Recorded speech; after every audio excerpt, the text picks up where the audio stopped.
ایک روایت میں کہ رسول اللہ صلی اللہ علیہ وسلم مقام بطحا میں تھے، وہاں یزید بن رکانہ یا رکانہ جو اس وقت کافر تھے اور عرب کے مشہور پہلوان تھے، حاضر خدمت ہوئے اور ان کے ساتھ ان کی بکریاں بھی تھیں۔ کہنے لگے، اے محمد، کیا تم مجھ سے کشتی کرو گے؟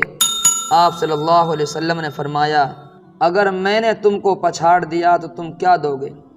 انہوں نے عرض کیا کہ یہ ایک بکری دوں گا۔ چنانچہ آپ صلی اللہ علیہ وسلم نے کشتی کی اور ان کو پچھاڑ دیا۔ انہوں نے کہا، کیا دوبارہ کشتی کرو گے؟ آپ نے پوچھا، کیا دو گے؟ کہا، ایک اور بکری دوں گا۔ پھر کشتی کی، آپ نے ان کو پچھاڑ دیا۔ پہلوان نے کہا، اے محمد، کبھی کسی کی ہمت نہیں ہوئی کہ مجھے زمین پر گرائے، تم ہی وہ ہیں جنہوں نے مجھے پچھاڑا ہے۔ پھر وہ شخص مسلمان ہو گئے اور حضور صلی اللہ علیہ وسلم نے ان کی بکریاں واپس فرمائیں۔